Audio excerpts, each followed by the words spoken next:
My focus has always been on the fact that I'm privileged to be Chief Justice, and it is a responsibility that I ought to execute in a manner that would redound to the greater good of South Africans. So instead of focusing on criticism one way or the other, I chose not to work hard to seek to attract affirmation or approval. I chose to focus on the responsibility. For the first time in the history of our democracy, the public is going to have a say on who becomes the next Chief Justice of our country. Our panel of experts is going to weigh in on Mogoeng's legacy, the judges that may just replace him, and the process that President Cyril Ramaphosa has actually chosen to follow to find the head of the country's judiciary. We'll also bring you excerpts from that interview that you saw that we did a few years ago. Outgoing Chief Justice Mogoeng talking to us about what his achievements, but also reflecting on some of the things that were said when he took over as the country's Chief Justice.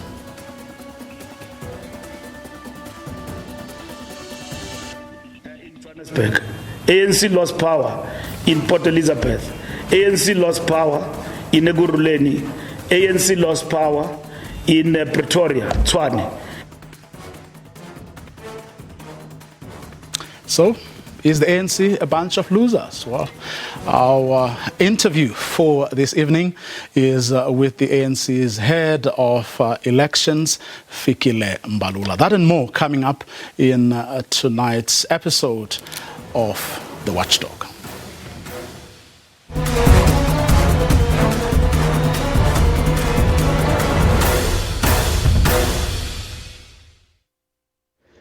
President Cyril Ramaphosa is inviting public nominations for the position of the next Chief Justice of South Africa.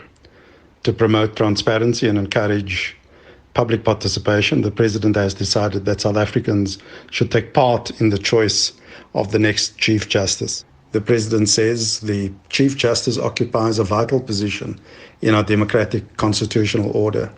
It's therefore appropriate that all South Africans should have an opportunity to witness and participate in the selection of the next Chief Justice. We expect that this process will further deepen public confidence in the independence and integrity of the judiciary. To weigh in on this development, including unprecedented aspects of it that President Cyril Ramaphosa has introduced, let's welcome our panel for this evening. Mbegezeli Benjamin is with civil society organization Judges Matter. He's joined by Nomakhosi Masiye Moyo from the Center for Applied Legal Studies. Lawson Naidu heads the Council for the Advancement of the South African Constitution case. Good evening to all of you, and thank you very much for joining us this evening.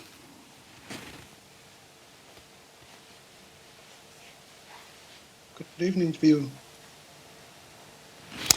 Well, Lawson Naidu, the minute I saw the statement this afternoon, my mind raced back to when Mogoeng was appointed Chief Justice. Many years ago, people saying, he was a Jacob Zuma-Leki, he was underqualified. Many things were said about him at the time.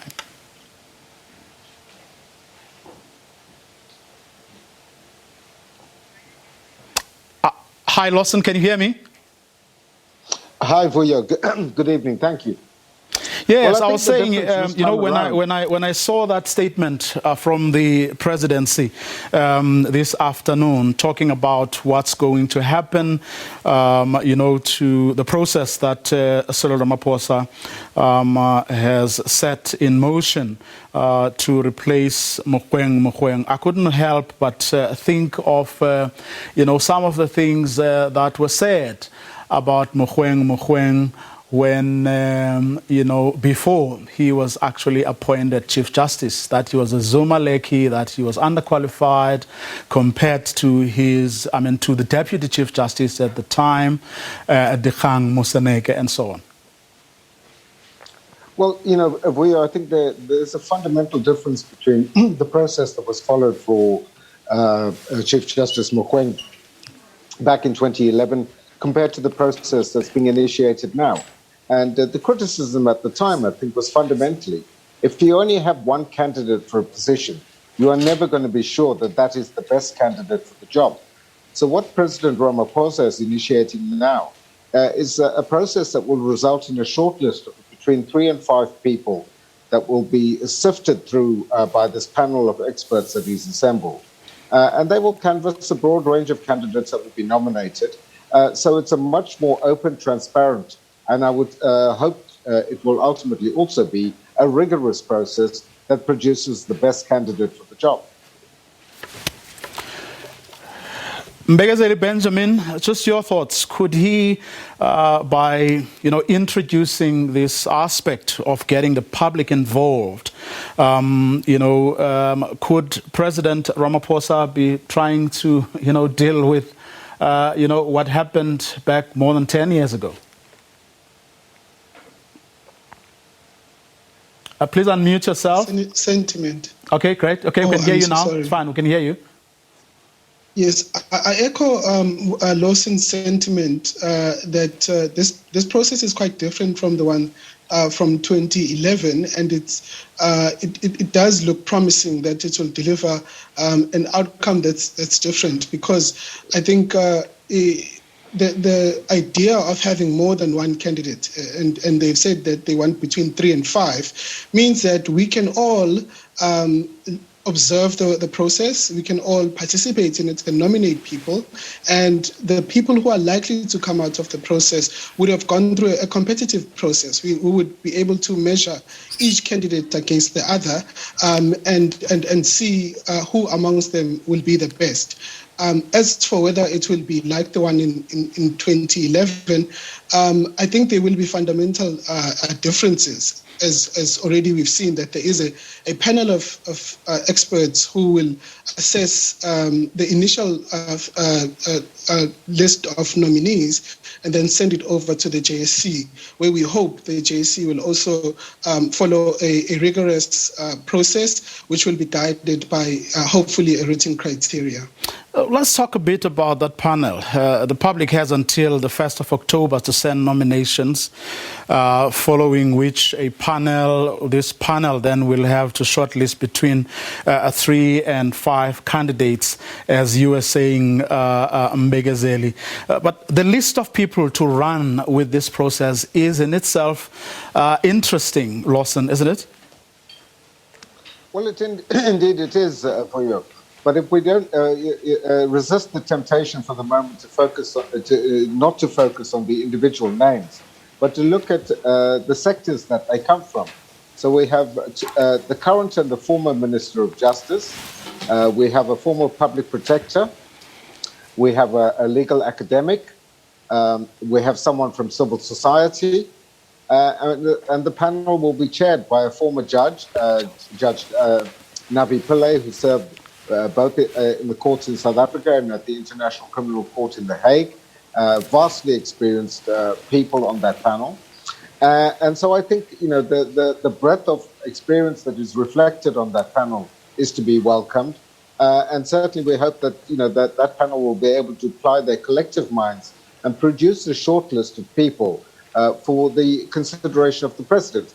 As Mbegazeli has said, they will produce a short list of between 3 and 5, and that ultimately the president will determine which of those candidates he will take both to the Judicial Service Commission and then to the political parties represented in the National Assembly, both of which bodies that he has to consult before he ultimately makes a decision. Mbegazeli, your thoughts on the choice of panel?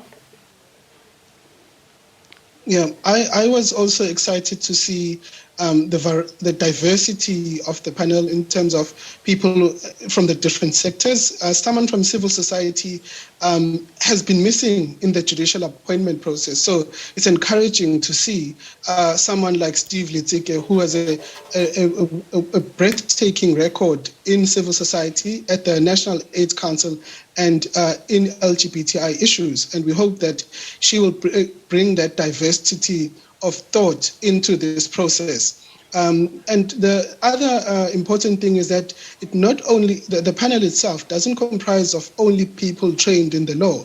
Having people who are outside of the law does bring a different kind of thinking, because they will not necessarily be looking at the legal technical requirements, but also at the person, the people qualities that we need from a Chief Justice, because in addition to wanting a good judge to come out of this, we also want a good leader.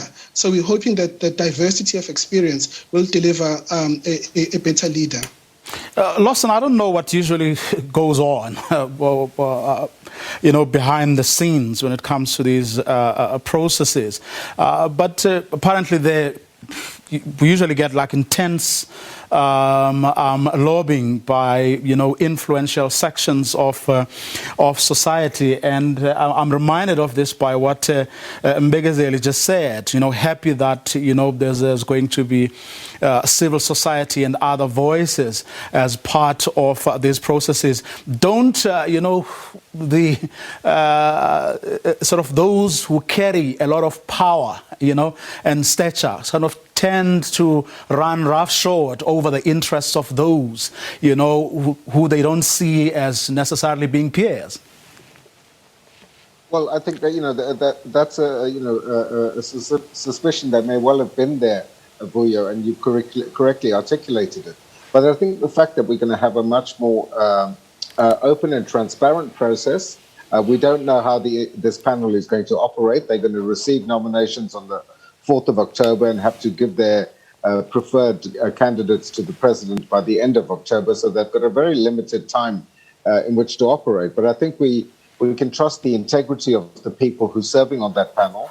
And then ultimately, whichever names the president sends forward to the JSE, one would hope that the practice that the JSE has adopted in the past, where public interviews of those shortlisted candidates are conducted, will allow there to be public confidence in the person that the president ultimately chooses as the next Chief Justice. So I think issues of openness and transparency are critical. They've been very absent in the past, particularly when it comes to the issue of selecting a Chief Justice. And I think this is a really welcome departure, which the president has flagged for some time now, that he was going to, adopt a process similar to that which he adopted a couple of years back when the National Director of Public Prosecutions was appointed. Now, the endorsement of the requirement that the candidate must be endorsed and have the support of at least one professional body of legal practitioners or NGOs working in the field of human rights or other legal areas. What does that do to the process, or what does that add to the process, Mbegezeli Benjamin? So ordinarily, when judges are appointed, you do require a letter from a professional body. If you're an advocate, you'll need it from the bar or the Legal Practice Council. The same for attorneys. So that requirement is standard. What is different now is that there is this requirement that you might also have an endorsement from an organization that is engaged in human rights. That is an important signal that the kind of person that is sought in this process is someone with a commitment to human rights. It's someone who has a track record in human rights, such that people within the human rights sector can speak well of that person. So that is an important requirement. It's an innovation that wasn't there in the past. Let's bring in Nomakose Masie Moyo, who is from the Center for Applied Legal Studies.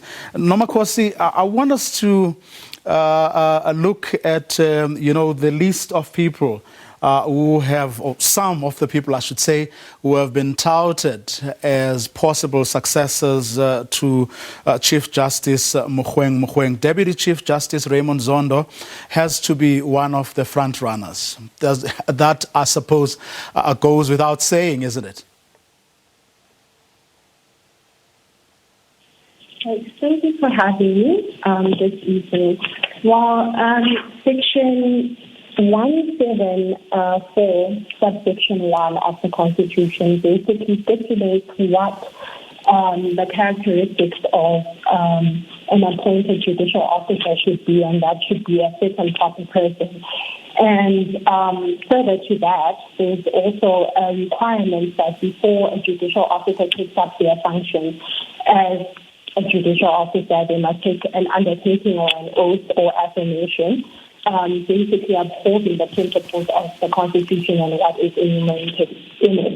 And so one would have to be a fit and proper person in terms of case law, which would be to be an honorable person, to be an honest person, and a truthful person. So those would be the characteristics of the person who would be able to fill that position. Lawson Brown, Deputy Chief Justice Raymond Zondo, as I was saying to Nomakose, is one of the front runners. But of course, as we saw from what happened 10 years ago, it's not automatic. His appointment is not automatic. No, indeed, it is not, Vuyo. As the former Deputy Chief Justice Dikgang Moseneke was overlooked for the job on more than one occasion, and I think the advantage of this process is that we will have a range of candidates that are nominated.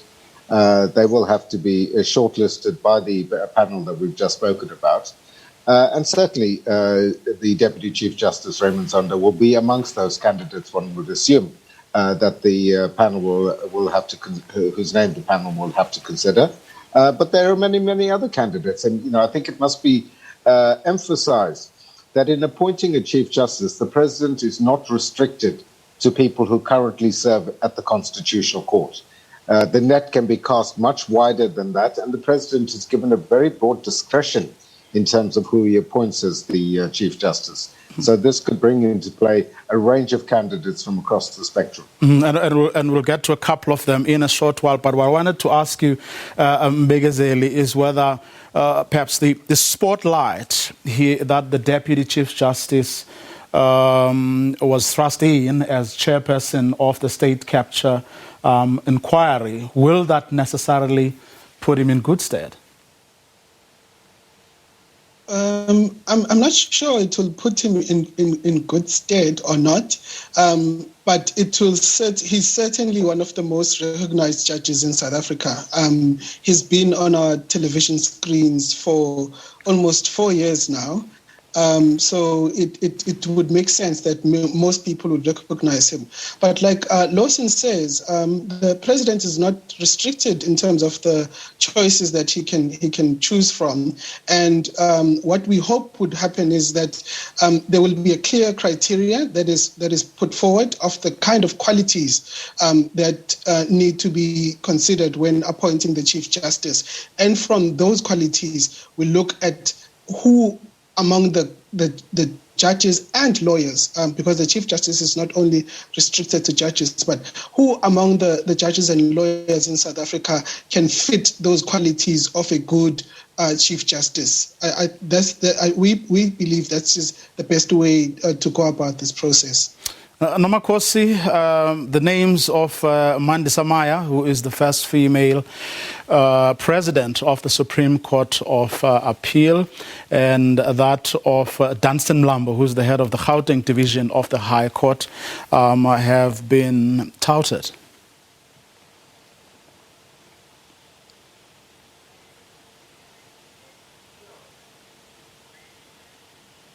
Okay, can you hear me? Nomakos, can you hear us? I was saying the other names that have come up or that have been touted are those of Mandi Samaya, who is the president of the Supreme Court of Appeal, as well as Dunstan Mlambo, who is the head of the Gauteng division of the High Court.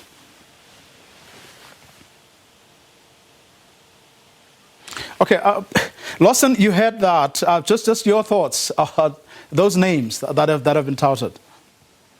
Well, again, Vuyo, those are names that have been touted in public discourse in recent times.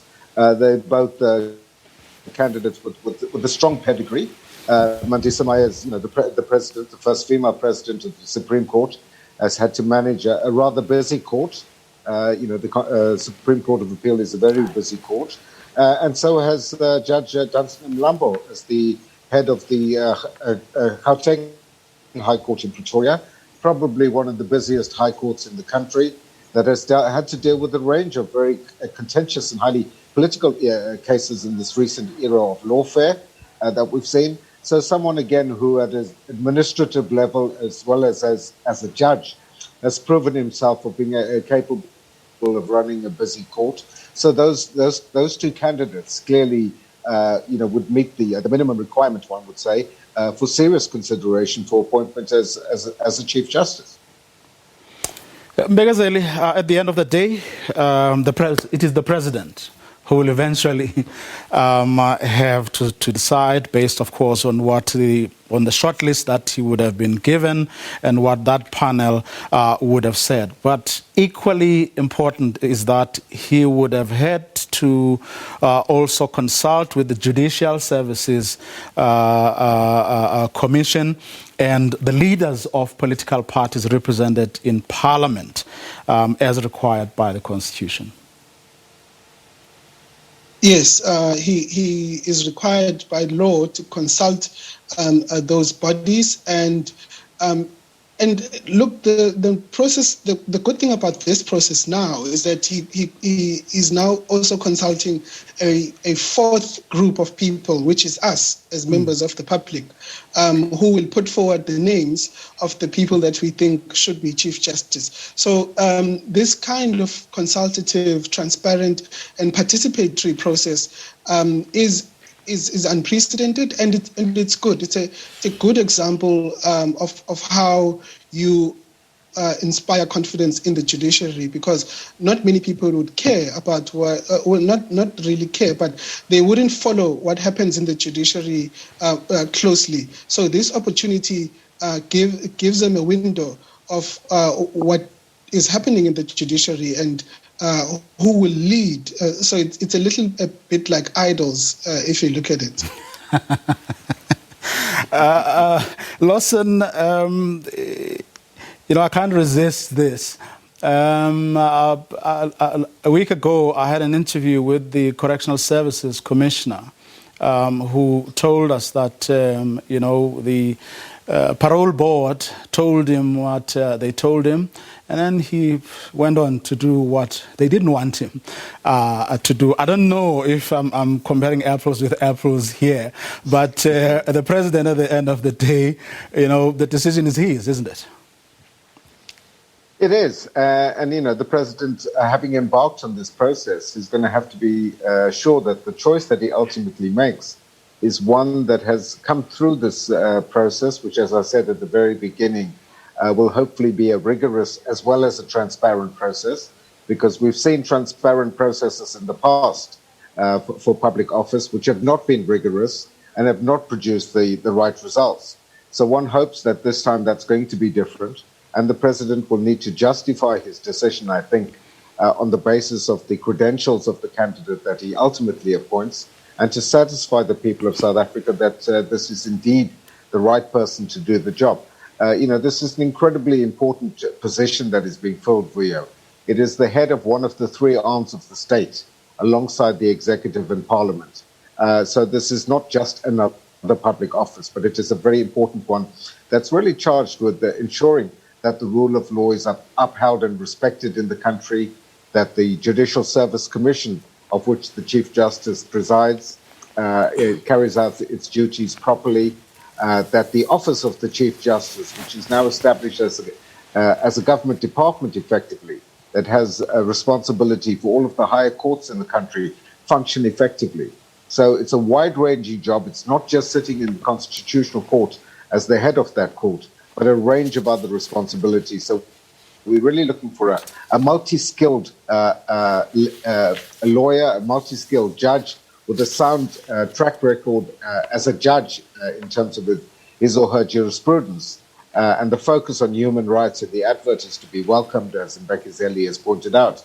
But there are a range of other skills of leadership, of management that need to also to come to the fore. So ultimately, whoever the president selects must tick all of those boxes.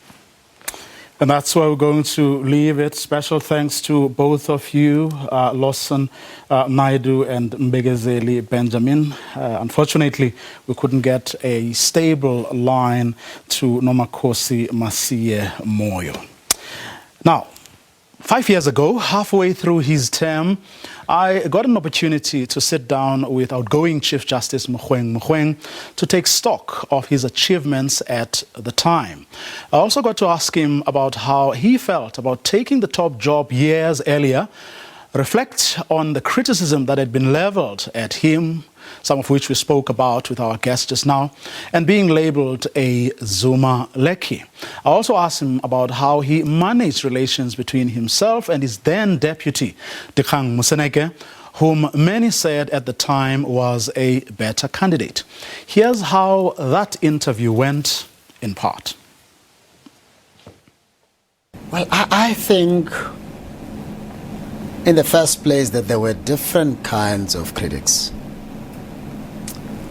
There were those who criticized me because they didn't even want to look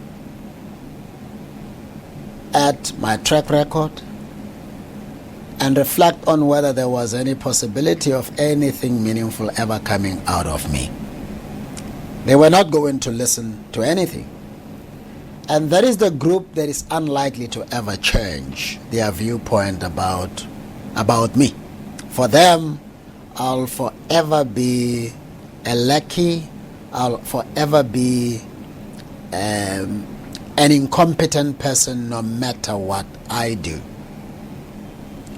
But I think there are far too many South Africans who relied on the information that was there and reflected on the options that were available to the president and said, but so-and-so is an obvious choice from where we sit.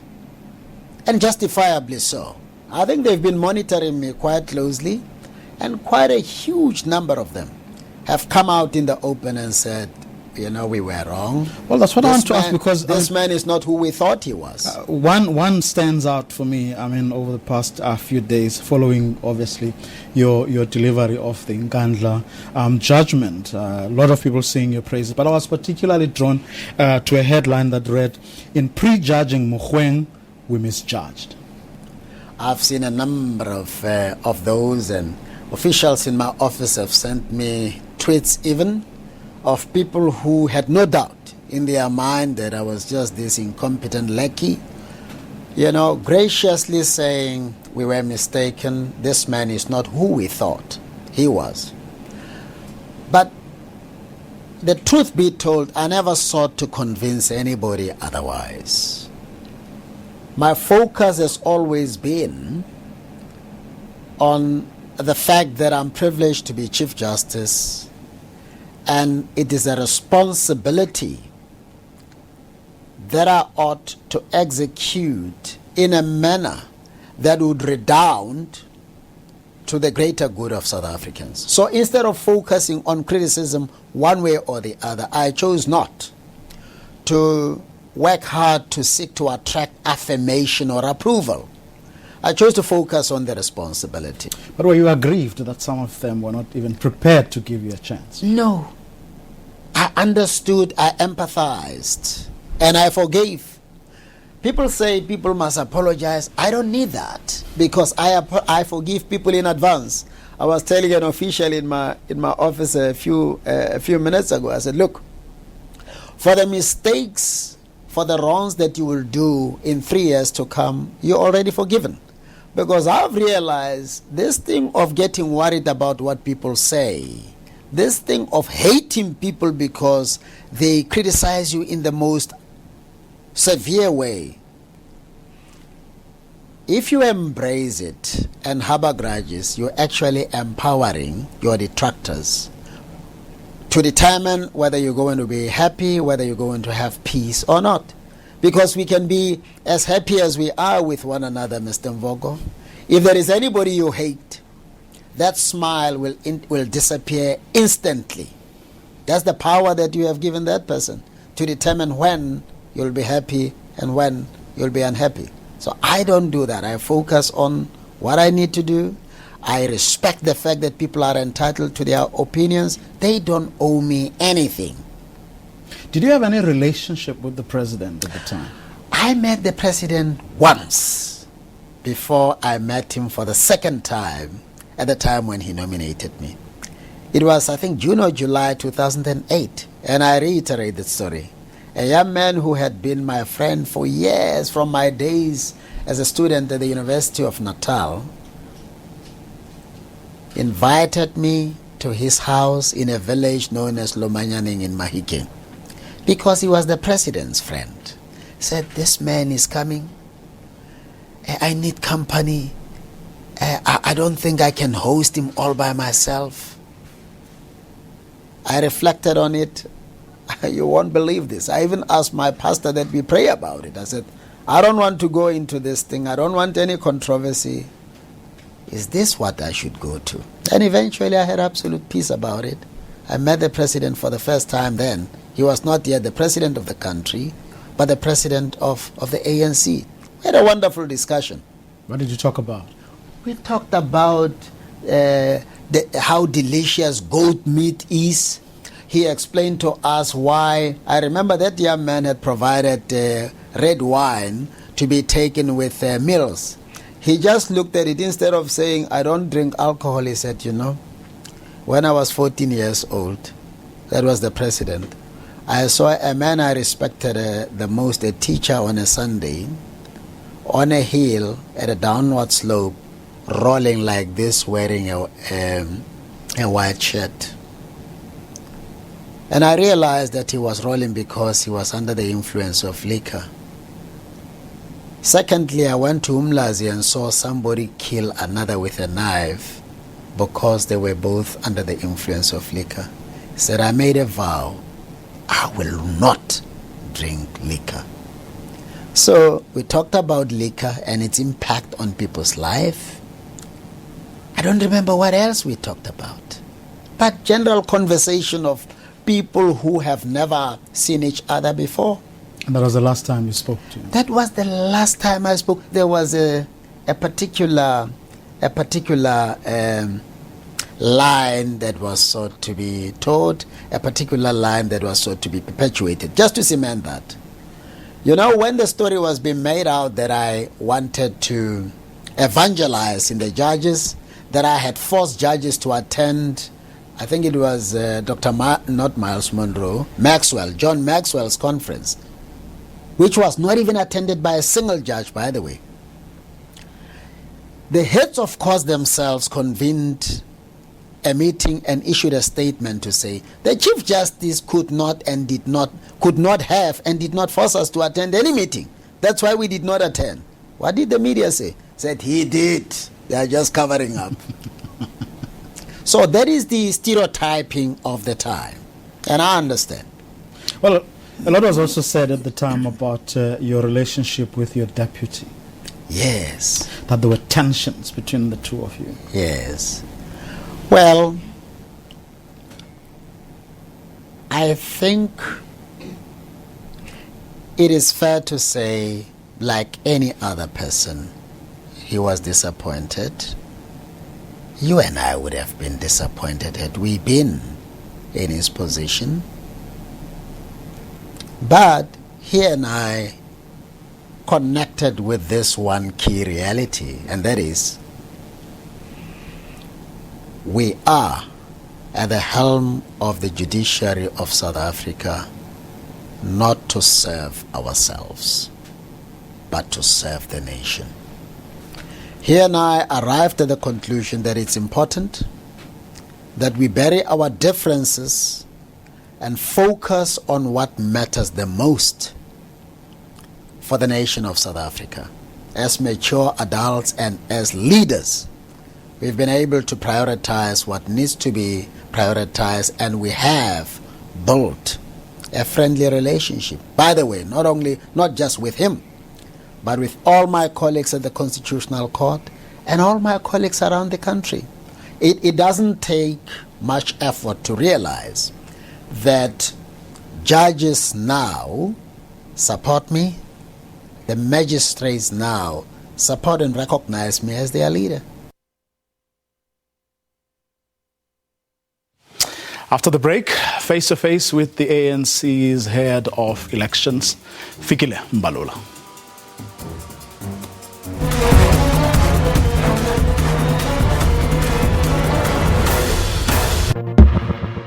Silitsimba letindzaba tesiswati sisebenta kukhanda kuqinisekisa ukuthi uthola tindzaba ngemijalo bato tisashisa. Sinilethela tepolitiki, temidlalo, temnotfo, temasiko kanye nesimo selitulu.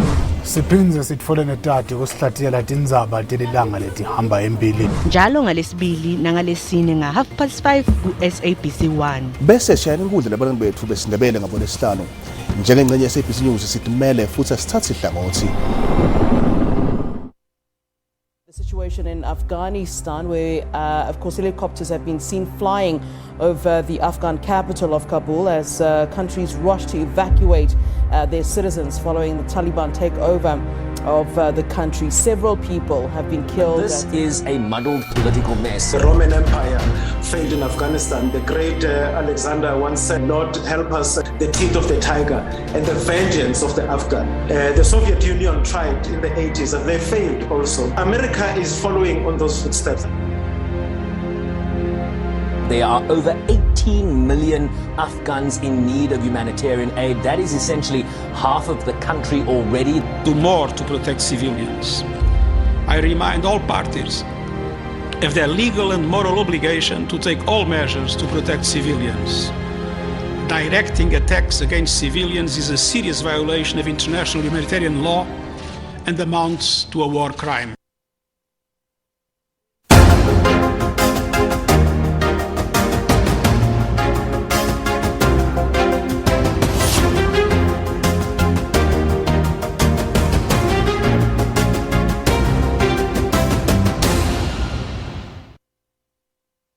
ANC lost power in Johannesburg.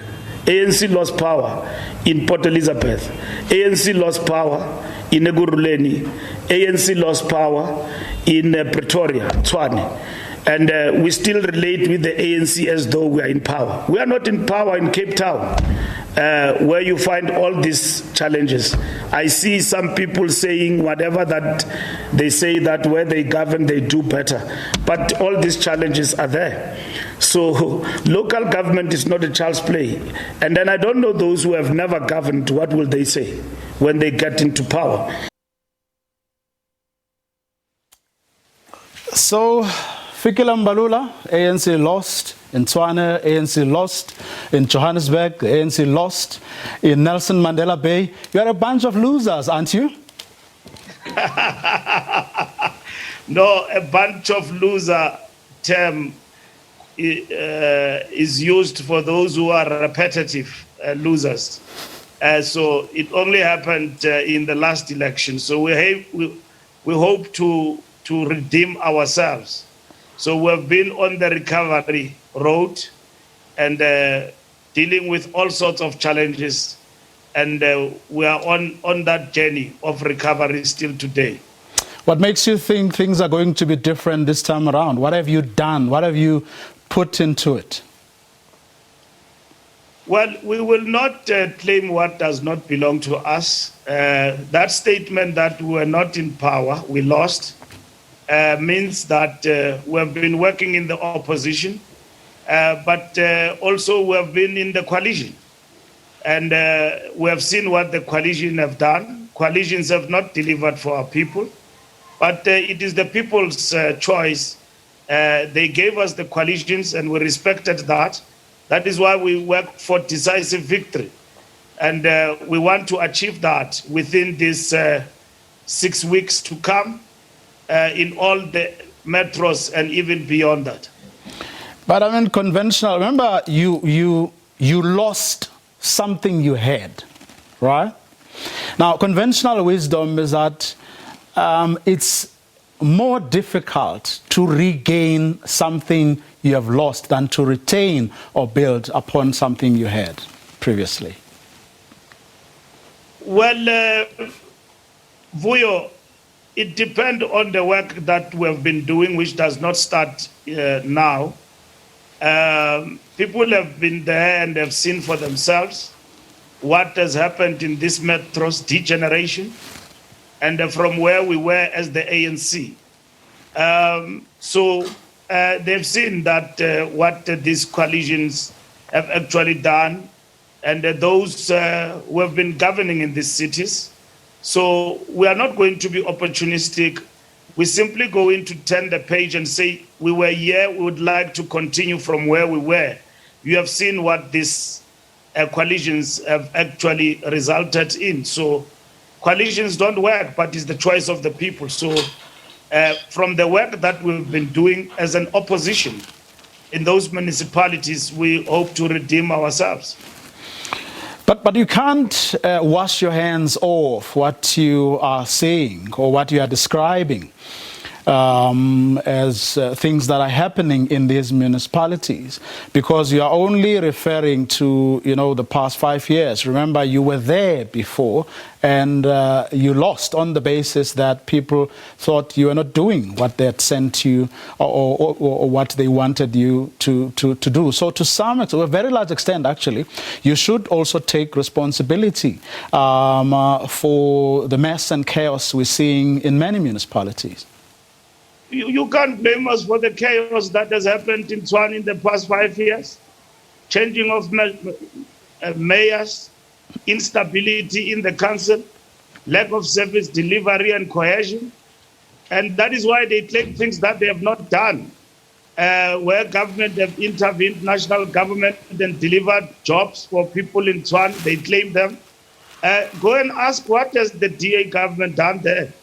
The people of Tshwane will answer. The ANC has not been in power for 5 years. We were blamed. It was said that for those who came into power that the ANC was not delivering. But we know that we lost power because of our own subjective weaknesses and so on. And that power we lost to the opposition. And the opposition was given 5 years to govern Pretoria and Tshwane. And what has happened? But you can admit you have what you call subjective weaknesses on the one hand, and not want to take responsibility on the other for the 22 or so years that you were in charge. I mean, there's a bit of a problem there. Where we governed in Johannesburg and were in charge, were in power, Amos Masondo was the mayor. You would have seen the impact that we made in Johannesburg.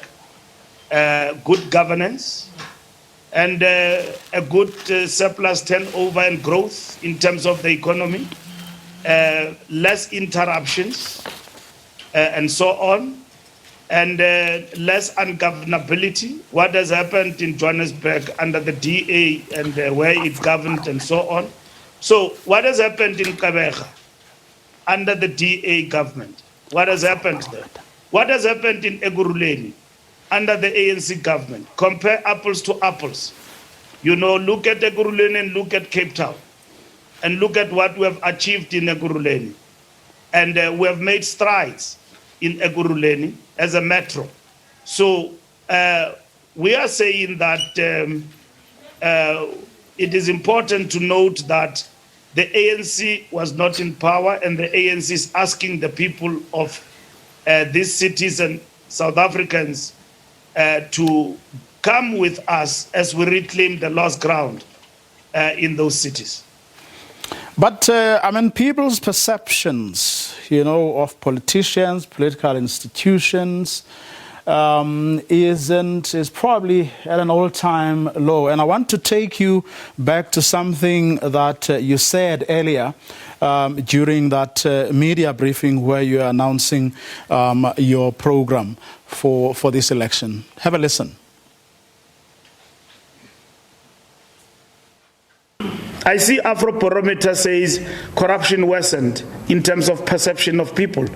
But you must equally answer the question, what did the government do to deal with corruption at the present moment? And these are questions that we don't want to address. Today, in addressing those perceptions, we've got people who are in government who have been affected and steps and actions have been taken. We've got the Secretary General of the ANC who should be addressing this press conference with us today. Is not with us because of the step aside rule. That you are affected, you step aside. That is the African National Congress. We have revamped even our Integrity Commission to deal with serious matters in the manner in which it has done. Now, you will see the progress we are making, but we don't claim victories. We have not arrived. Indeed, you have not arrived, and no matter how confident you may be that you're going to reverse what we've seen over the past 5 years, especially, the fact of the matter is people's trust and confidence in politicians generally and in what you as the governing party has done specifically is low. Vuyo, we have been working since the last election and even before that, and we have admitted that this is a journey which will go even beyond 5 years, given the damage that has been caused. And we have admitted to our people that we have veered away, give us the second chance, and that is what they've done. And the perceptions run deep. And to us, it's not about fighting with the perception. The perceptions are real. That is why we have intensified a program of action in the fight against corruption. And because corruption is number one, government is seen not to be dealing with this corruption. And that is what we have taken steps at the level of government to be decisive. We have taken steps at the level of the party to win the confidence of the people. And we can't say today that all is well and good. Everybody is convinced about us. Our people don't like corruption, and they've made that very clear. And that is why the ANC have put measures in place, including in government, to strengthen institutions of the state to fight corruption and to introduce, among others, the Truth Commission around what has happened within the state and characterized as state capture. And that truth has been there, out there, and we've seen the ugly side of what has happened through the Zondo Commission. And we have been happy to be part of that, to cleanse ourselves, because we have made a promise to our people that we'll walk with them. We have veered away, and it has been years of good and bad. But what is bad is corruption, and we want to do away with that. And we're not going to do away with that by being philosophical and fighting with barometer perception in terms of the research. We are going to do that through action. People want to see action. Somebody is implicated in something, convicted, they are done away with. We have introduced all these steps of renewal in our party because we have taken a decision that for us to stay in power forever, it means we've got to win the trust of our people, and that trust has actually been battered over the years. So we are on that journey, and we are very much determined to continue. Well, here's what people would also like to see, because it would signal that you are the changed organization that you're saying you are. What people would like to see is who you are entrusting their future and their resources with. And here's what you had to say when you were asked about why you aren't doing what other parties are doing, which is to put before us the people that you think are best qualified to lead these municipalities. Take a listen to what you had to say this afternoon when we were asked that question. Before you are announced as a candidate of the ANC, you undergo a rigorous process of interviews. Because in the past, we have just said, you are number one on the list, become a mayor. It does not mean that if you are number one on the list, tomorrow you'll become a mayor. You will be subjected, because we have learned from experience. We have put people there who, some of them, we have found that they are challenged in terms of their capabilities. They are our members. We put them there as mayors in different municipalities. In the recent past, we have realized that is not going to work. Local government requires skilled people with capacity to basically run local government. And that is why we are not going to rush the announcement of mayors. We will wait for the processes to be exhausted. As we campaign, we will equally be interviewing mayoral candidates. And by the time we finish the campaign, that process will have probably also will be finished.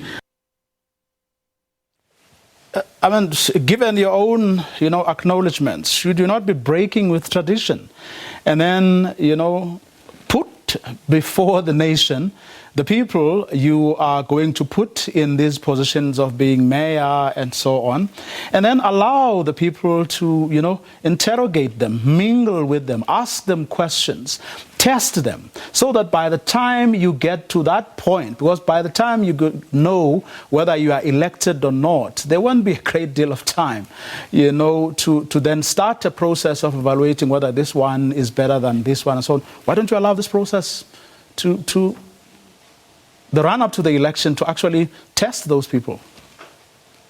The first step has been concluded. Our candidates have been subjected to community process. You are on the list of the ANC. You have been endorsed by the community. You are known where you stay. The candidate selection is a very important process, which is not just about personalities. It is about skills. It is about capabilities. It is not just about winning votes behind the face. It is about the capacity to run a municipality with billions of budget in some of the metros. That is why we then infused in the process of the selection of the mayors, we need to closely look at these people through the eye of the needle. And the first process have already been completed, and which in itself has also been very rigorous. So to us, as others do, they announce mayors for public, posture. To us is an important process of engaging and making it a point that we've got the right people in the right position of being a mayor. We have done this before, Vuyo, where we put mayors because in the list they are number one, they are popular and all of that. But when it comes to capacity, we have learned from experience that we need to go for managers. We need to go for people who are going to drive development. We need to put people who are going to account for the resources that are allocated. We need to get people who are going to ensure that the resources that are allocated of the taxpayer are properly accounted for, and at the same time, service delivery is the order of the day. It's a very important process for us, and that we have decided that it needs a very special attention. We will complete that process before we even end the campaign. And at that point, when we complete the interviewing of the mayors, we will announce them when it is necessary, which it is important to the nation. And when that process complete, we should be in a position to announce our candidates. Have you sorted out your internal party issues, staff at headquarters, at regional, provincial offices? Are they going to be paid so that they give you the support you need over the next 6 weeks? Well, our staff have decided to suspend the industrial action. The ANC throughout the years have always been faced with challenges. You know, as you go and work at Luthuli House, that a couple of months will pass without being paid. We have been there. We have tasted that ourselves, because the ANC has always faced these financial challenges, but nobody spoke about them, as it has become the case at the present moment. But nonetheless, our comrades have answered the call, and they've indeed come to the party and decided on their own, as the general manager announced to us this afternoon, that they will suspending the industrial action. And to a certain extent, yes, we are working very hard to get them paid through the Treasurer General. And some of the months that they have not been paid have now been narrowed. So we're working very hard. These are very loyal ANC members, and they are faced with a number of challenges. And we know that their organization needs them, and they will sacrifice for the ANC. And what will win us this election is not money, it's our sacrifice. We have done that before, we'll continue to do that. We will toil, we'll do everything in our power to get to our people and get them to be with us and understand the message of their organization, the African National Congress. And our comrades have come to the party and have decided that and we will sacrifice for our movement, the ANC, to ensure that the ANC win the majority. And that is a noble, not only a noble gesture, that is a noble sacrifice from our staff members. Elections for the African National Congress. And that's where we're going to leave it this afternoon. Do join us again tomorrow evening at 8 o'clock. Have a good night.